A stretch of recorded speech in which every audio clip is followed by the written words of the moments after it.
Hey, survivors. That's kind of cringy, but we're going to go with it. It's me again, and I'm a little late to this post. This came out about probably a couple of weeks ago. Yeah, about, I can do math. I could totally do math. What's that, 17 days ago? Give or take, January 5th. Today is January 22nd. And it's developer insights from Aurora Studios, hopefully, the real guys, about the possibility of new maps coming to Ring. Now, if you're new to Ring of Elysium, you've been playing on the Europa map. It's a pretty cool map, but for some of us, this is Season 7 that we're on right now, and we've been playing on Europa, I believe, since Season 3. So we've had a lot of time with this map, albeit it's gone under quite a fair bit of changes. You know, zones added in, zones taken away, zones adjusted, everything like that. We've had a variety of different kind of like game modes. We had features, the pirate ship in underwater combat was introduced, which was kind of game changing, and then it was kind of changed again. So it's not as prevalent as it once was, but it still is pretty important if you're swimming and then you just kind of get DPV'd to death. So there's that. But anyways, I'm just going to go over the post in general. We're going to talk about it. I'm going to give my thoughts and insight for whatever worth that is. And we'll go from there. So let's dive in. Words. Developer insights. New maps are coming. Happy New Year, adventurers. 2019 was a great year for Ring of Elysium, and we would like to thank you for joining us on this incredible journey. Thank you. You're welcome. I love you too.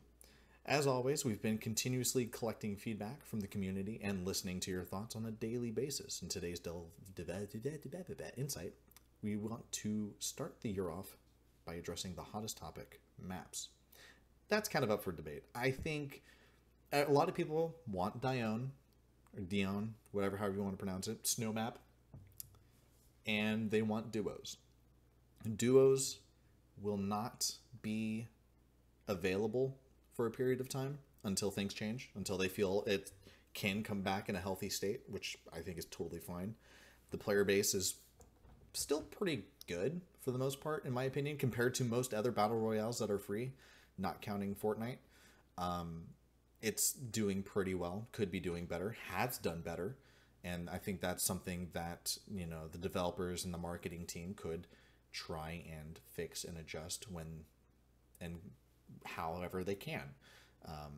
But in the meantime, squads and and singles are fine. Maybe they can turn duos into a limited time event or whatever, but I digress. Hottest topic, maps, maybe.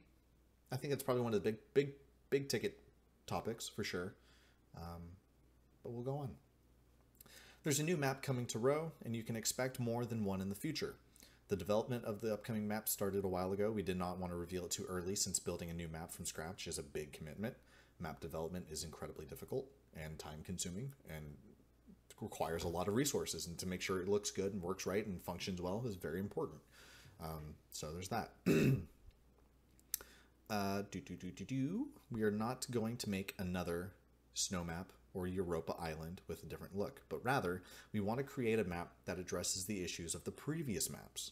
What works, what doesn't. We know waiting sucks, and we greatly appreciate your patient understanding and goodwill. I would much rather, and maybe this is sort of an unpopular opinion perhaps, but I would much rather wait a longer time for a good product than wait a short amount of time for a incomplete product, and then wait for that to be continually fixed and updated over time as we sit there patiently waiting for it to be done as we're playing it. I think on one part, you know, the player base has a role in being sort of like a low-key QA testing, but it should not be a what's the word? A primary focus, if you will. Before we talk about the new map, let's rewind a bit and break down some of the characteristics of Europa Pacing. When we first designed Europa, we wanted to give players the ability to move a vast open landscape to provide a truly immersive experience. We wanted you to feel like you're playing in an open world with a variety of different things to do, places to go. This ended up making Europa a massive map. As we continued to add more points of interest, the playable area became even bigger, which is a lot of space for 60 players. Is that the max? It might be the max. I thought they had a bigger map limits, creating quite a bit of downtime between safe zones and early game, since we do have the convergence effect of the drop down or drop ship spawn mechanic. I can words today, I promise. Okay, I just got off work. Leave me alone. Players are more likely to be scattered across various points of interest, except the hot droppers with our spawn system. Traversing. Our intention was to provide players with tons of freedom and possibilities of how they move around the map, spots to glide, bike across, angles to grapple, etc., waters to explore. This helped to make the game's experience completely unique. Players might find themselves trying out all the slopes for the BMX stunts, highest points for the best gliding. Later introduced water combat with DBV, as I mentioned earlier, expanding tactical options. New way to traverse waters. However, even though the traversing experience around water feels special, it can sometimes be a struggle and slow down the game. Line of sight. We re-envisioned Europa to be realistic and immersive. We put a lot of effort into detailing vegetation, lush environments, established the identity of the island, which caused the line of sight to be obstructed all the time, leading to less mid to long range encounters, which was a lot more common with the snow map. As you can see from the statistics below, the chance of bullets hitting a target over 100 meters is a lot lower than it was on Mount Dione, which is very true. I remember playing Dione or Dione. I'm just going to say it's Dione. You can hate me for it in the comments. It's just large swaths of just open space, sparse tree and coverage, maybe a couple rocks here and there. But I would like to believe that more often than not, I was gunned down from the other end of a 4 times or an 8 times Remington or Mosin. And I enjoyed that, especially when they made the limited time sniper only thing with Mount Dione. That was a blast. That was great. I loved that. Every moment of it. It was so wonderful.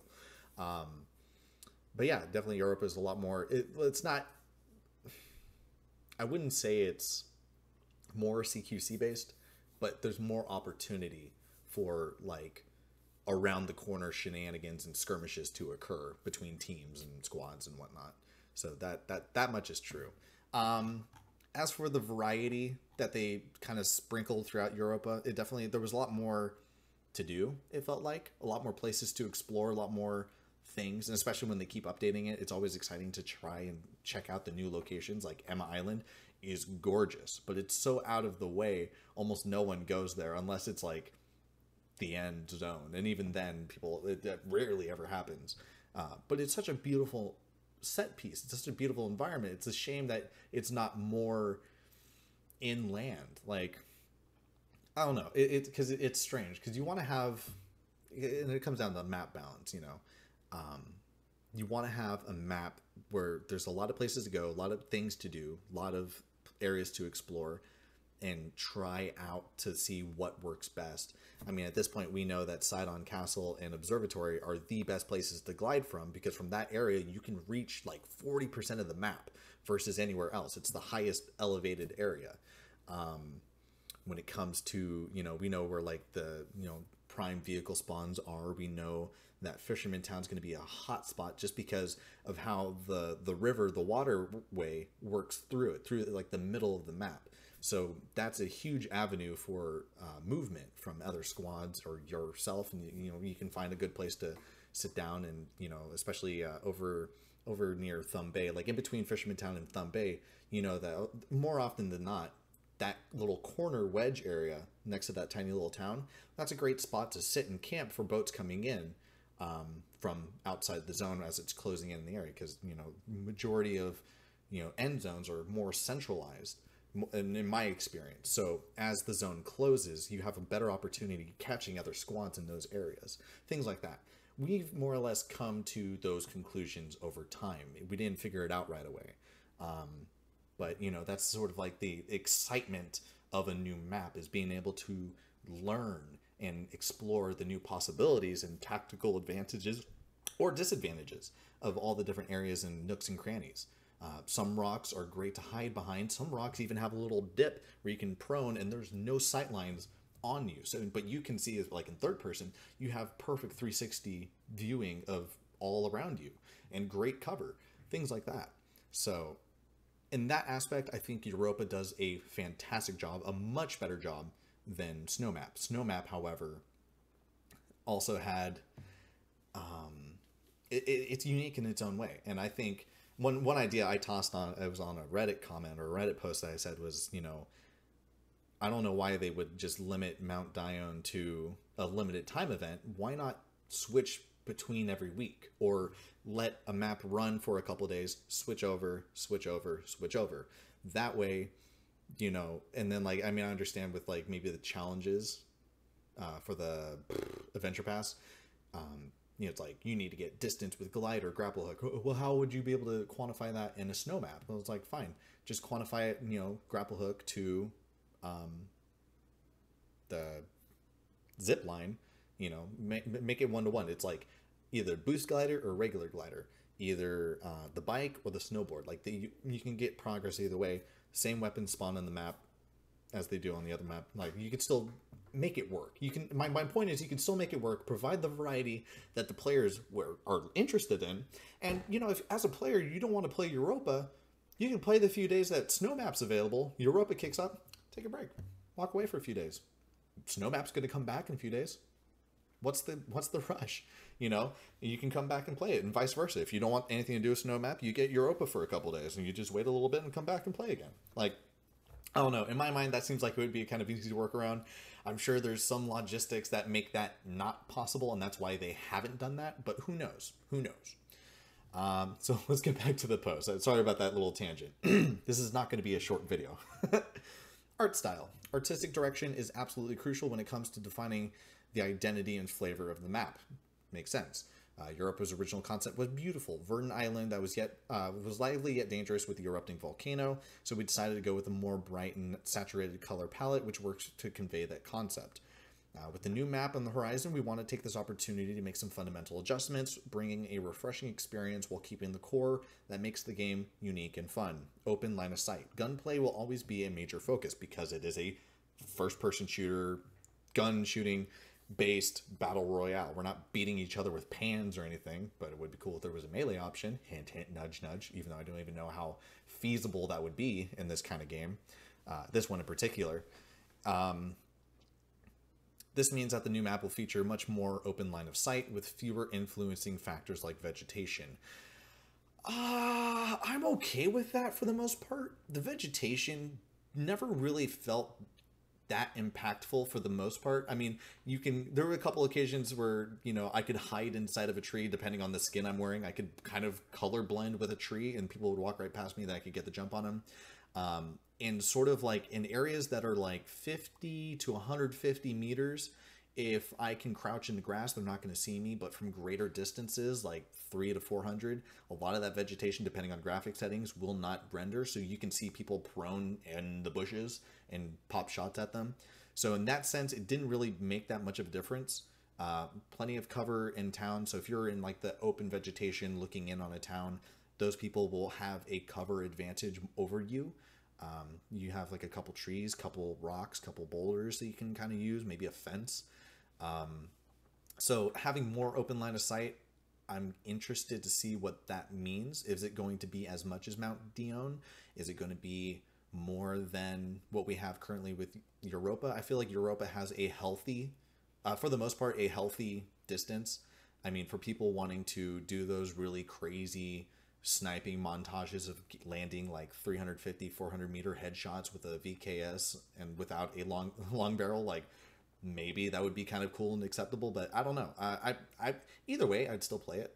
I'd be indifferent. And again, the point that I made earlier is that the player base will learn and adjust their tactics accordingly to what they have available to them. We've done that with Dione, we've done that with Europa, and we'll do that with whatever map they throw at us. That has been proven. So it's cool to see change. And only through trial and testing through the player base will we know if it's a good change. Faster pace. There's a mixture of downtime and lack of encounters on Europa, mainly due to its large size. Water coverage, off-road terrain, lush vegetation. This time we want to make things faster and more action-packed on top of feeling engaging and rewarding. In order to achieve that, we'll take all four of the issues above into consideration when we design the most appropriate theme and location. So I, off the bat, see either they're going to reduce the size of the map, or they're going to create more points of interest, or fewer, forcing people to go to those locations and kind of like bottleneck the variety. So we won't see as many areas to go to as Europa, because like Dione had a lot of places you could go. If I wish I in fourth isle I should have pulled up both maps and all the locations. Dione had a lot of places you could go, but also at the same time, a lot of those places had maybe 3 or 4 homes or buildings that you can go into and see what's in there, and like a couple big areas, like for instance, I think I wouldn't say there was a school, but there was like this building, I forgot what it's called, but it was a sizable structure and a lot of interior, couple levels you can go through on the ceiling, things like that. Europa has a lot of point of interest that are healthy, but there's a lot of them and they're scattered across the map. All of them are perfectly viable, some obviously more than others for tactical advantages, i.e. Fisherman Town, Artod, Resort, so on and so forth. So faster pace. Hopefully, I don't, because I think the like the early game, if you spawn and there's people nearby, cowabunga it is. Hot drop, of course it's going to be busy. Of course it's going to be action packed. But if you spawn in like a place like, one team spawns at Fisherman Town, one team spawns at Observatory. Observatory, if they have gliders, they might loot up for the first few minutes and then glide down to Fisherman Town to meet the people at Fisherman Town if they have not yet left. Fisherman Town, if they're in zone, will probably try to hold, theater and, use that vantage point to see all angles coming in and either, go on the defense or the offense accordingly. So again, tactics there, we'll see. Faster pace, I don't know. When I think fast pace, I think of Call of Duty, and maybe that's just something I've been trained to do. I don't expect them to turn it into a Call of Duty-esque game where it's like super small and we're just rushing at each other constantly. But we'll see. Art style. We're shifting the art style of the new map to a more serious and realistic approach. As you may have already seen, the latest point of interest induced Europa, but the Campbell shooting range has a very different look and feel. We're thrilled to see the feedback on the approach as extremely positive. Let's just say that Campbell is just a tease of what's to come. So maybe more apocalyptic, more run down, more, gritty. Like it's got like sustenance, it's got story, it's got, history behind it. Something happened. You can kind of pick up clues from the aftermath. So that's interesting. That's kind of cool because everything else feels pretty sterile for the most part. So yeah, we'll see. A lot of it's obviously going to be, we'll see. Duh. But I don't know. I'm interested. I'm curious. I'm open to change. I'm open to the possibilities. If they're taking a new thing and they're excited about it, and so far what we've seen is good, then F it. Let's go. Let's go. Let's do it. Other thoughts. Other than the points above, we've also been reviewing various other aspects of the design. For instance, we realized that Europa was slow-paced, partially due to the nature of the safe zone system. While the shape safe zone has been a staple to the game, it is not as progressive and does not provide a constant pressure that forces players to converge effectively. I guess? I don't know. I think that's one thing that makes Ring of Elysium unique compared to others. I mean, obviously you have like the impending doom slowly choking you forward into the area that it wants you to go. But I don't know. Maybe they can find a way to make that work. Who knows? Maybe just lower the time limits and make it faster games instead of like 30-minute games. If you make it that far, maybe it'll be 15 minutes. Just quick loot. You're not going to be able to get everything you want, but if you do, awesome. I don't know. We'll see. We'll see. We'll see. Moving forward, with the new map coming up, let's talk about Where the Island and Mount Dione. These two maps have captured our audience in different ways, and we want to figure out the best system to incorporate them in the game. There's no perfect solution here, but we want to be upfront and transparent and are constantly trying to figure out what works best. Since RoE is a battle royale, each game eats up a lot of players. It's incredibly difficult for us or any other battle royale to support a healthy matchmaking experience by making all maps playable via the selection. I agree. You shouldn't have both available to you unless you have a large player base. And even then, it still probably isn't a viable option. We also feel that random matchmaking is not a good strategy because many players will leave the game until they matchmake until the map they like, leaving lobbies half empty. And a daily, hourly map rotation will only divide the community in a really negative way. I don't really understand why, but again, they know more than I do. As of now, we think adding Europa Island into the current LTM rotation and opening up the available hours would be the best approach. However, as previously stated, we will continue to monitor the feedback of our community and hear what you have to say about the topic and to help it make a clear, concise decision. One more thing, as mentioned above, there will be more than one map coming to the game. So while it's still early, get your creative juices flowing with us. Let us know your best your best map concepts, it might actually become the fourth map of Elysium. That's kind of exciting. And that's one thing I like about Ring of Elysium, especially with the Discord channel with all their little contests and everything, is that, you know, they open up to the community to kind of participate and be a part of. I like that. I really enjoy that. And it's good to kind of get like the confirmation, like, yes, bro, we see you, we hear you, we got you. We're going to do what we can, but, you know, kind of, it's good to have, again, that sort of notification of being like, you know, and that's nice. Obviously, they're not going to be able to do everything we ask, especially, but I feel like as long as the community is kind of united on certain fronts, it will take priority over other things. It will be at a higher precedence. So, you know, things like maps, duos, you know, hopefully implementing a better cheat detection system somehow, and cracking down on that. Yeah, you know, who knows? Possibilities are open. Final thoughts. We are incredibly excited about the direction we're headed. That's good. And hope you are as well. We can't wait to reveal more details about this in the future. Make sure you keep an eye out on our official platforms for more teasers and information coming soon. See you next time. Thanks, the Ring of Elysium developer team. So yeah, I mean, it's funny because there's something there a little bit. They don't tell us a whole lot about the map. They tell us about what they've learned from the previous maps and what they want to change, which is cool. We don't know a whole lot about what's coming, although we know it's change, and you know, change is good. But I don't know. I'm looking forward to the new map. Again, with the previous maps that they have, if they're the limited time thing, I wish they would put out maybe so they want to be transparent and clear. I like that.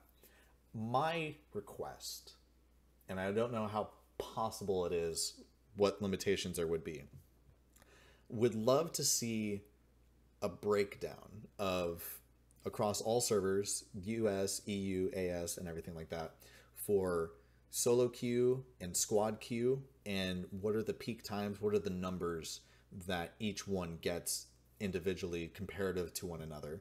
I would love to see that. And for the limited time events, how many actually participate with those compared to just playing the actual current content. I would love to see that. And then from there, we can probably together as a community and a development team, developer side, come to a better conclusion as to what would be the most effective way forward. I mean, obviously, no matter how you spin it, there's always going to be someone who loses. That's just kind of the downside of just anything really on the market. It's kind of like, I wouldn't say it's limited to game design and gamers in general, but it's something that occurs in any market that is trying to be successful. Is no matter how you try to innovate, there's always going to be someone who loses. So the idea is you're trying to do, like, you know, the quote, you know, greater of two evils, or the not the lesser of two evils, but the greatest thing that positively affects the most people is what you want to aim for. So I think being able to kind of get a good, seeing the vibes on that would probably be beneficial. And, you know, it could spark a debate and point of contention with the community. But the thing is, we've been obviously talking about that, and it wouldn't necessarily be a bad thing, but I also understand they would want to avoid, the developer team, or want to avoid any conflict whatsoever. So I don't know. Those are my thoughts. Those are my feelings, my input on this kind of developer insight update. What are your thoughts? How's the season going for you? I've been enjoying some of the new tech. I like the biodetector. It's a lot of fun. I haven't really had a lot of success with the stealth cloak, but it is what it is. It's still fun to use. Pretend you're invisible. Let me know your thoughts in the comments. Thank you for your watching time. It's always appreciated. You know, like if you like it, dislike if you disliked it. Tell me why. And, you know, we'll see you in the next update. And, you know, if you're subscribed, maybe you'll see some of my little brief goofy highlight clips and everything like that. So anyways, thank you for watching. We'll see you next time, and best of luck out there.